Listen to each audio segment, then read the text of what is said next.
Hello YouTube, so today I'm going to participate in Kaylee Kills Remembering Hogwarts Tag, which you tagged me in like over a month ago probably, but I was at LeakyCon so I couldn't answer it right away, and then I was moving and now I'm here and I'm finally going to get around to answering that. So here we go, first question. Gryffindor! I used to really think that I was a Ravenclaw because I liked reading in school and stuff like that. And when Pottermore sorted me into Gryffindor, I actually kind of had a bit of an identity crisis, but I quickly came to terms with being a member of the House of the Lion.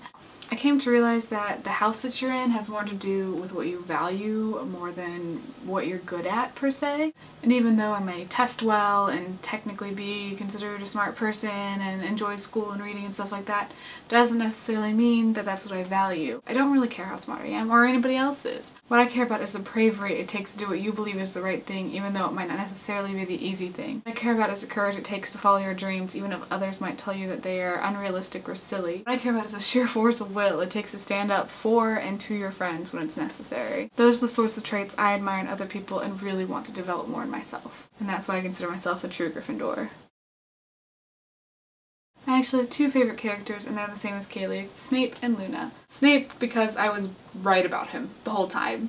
I knew he was good from the time that Sorcerer's Stone ended, and I believed that from there on out, never wavering in that belief. Even when he killed Dumbledore, I knew there had to be a reason, and I even suspected that Dumbledore had asked him to do it. However, I don't seem to have the same belief in his infallibility as Kaylee does. I recognize that he was a very imperfect character, and in fact it is his flaws that make him one of my favorite characters and make him so interesting to me. I love flawed characters, as those who know me will know. I do love the Snape-Lily story, even though I don't ship them romantically. It does touch me and it's so heartbreaking, and I just really hope Snape found happiness in death because I feel like he really deserves it. Luna is another one of my favorite characters because she's the reason that I thought I was Ravenclaw for so long. I related to her on so many levels as a kid who was kind of didn't really fit in that well in school. The few friendships I had really did mean a lot to me. So every time I read the scene where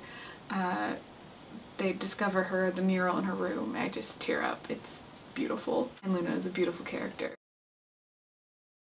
Deathly Hallows. When I read it, I remember feeling like it was the perfect ending to a story that had such an integral part of my life and that I wouldn't have wanted it to end any other way.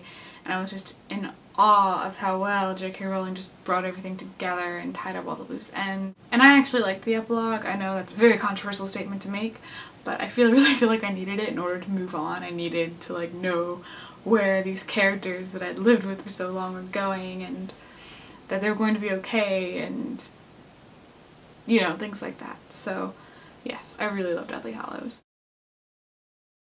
I couldn't really choose between Deathly Hallows Parts 1 and 2, though the experience surrounding Deathly Hallows Part 2 definitely endears that to me a bit more, seeing as how I saw that at LeakyCon 2011 with, you know, thousands of other Harry Potter fans and some of the actors, and with two of my closest fandom friends on either side of me holding hands, so of course,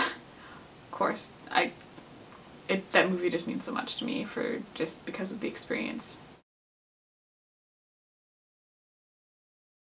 I actually had a hard time answering this one, but I've decided that I'd probably specialize in either ancient runes, because even though I didn't really get to see that much of it in the book, it sounds interesting. I really like history, but like really ancient history, like ancient civilizations history, and I feel like ancient runes would definitely cover a lot of that. You'd have to decipher the runes to kind of unveil these mysteries of magical people's past, and I think that would be a lot of fun.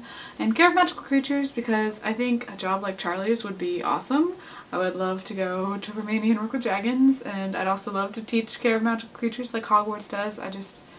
They're fascinating to me, and so I'd like to learn more about them and be able to work with them.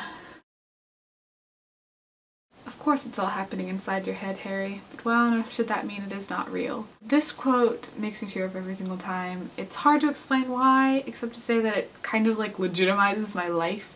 Those of us who get so involved in the stories that I read, a lot of times it's hard to justify the fact that we care so much to other people who don't get as into them as we do.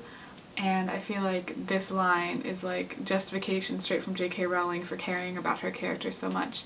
And as a writer, it also speaks to the fact that I constantly have all of these characters running around inside my head telling me their stories, and they're real to me, and again, that just legitimizes that for me, and so I love that line. A goat? Yeah, a goat. I actually answered that question in my last video for the Finding Hogwarts DVD release thing that was going on, so I'll link you to that so you can watch it if you haven't already. Now I am going to tag people. So Kaylee tagged 2 from each house, and I'm going to do the same thing, so I'm going to try to tag 1 male and 1 female from each house. Gryffindors! I'm actually going to tag Elisa Tapia and Vinny, aka Memphis Vinny. And my Slytherins are going to be R.C. Byler and Haley. Hufflepuffs I'm going to tag are the Munchkin and David Cater. Pretty sure David's Hufflepuff, right? David, you're a Hufflepuff. You seem like Hufflepuff. And the Ravenclaws I'm going to tag Jenny Vincent. I know you don't make videos really, but you're the only Ravenclaw girl I could think of, so I'm tagging you. And I'm going to tag Josh Goldberg of Legally in Your Pants.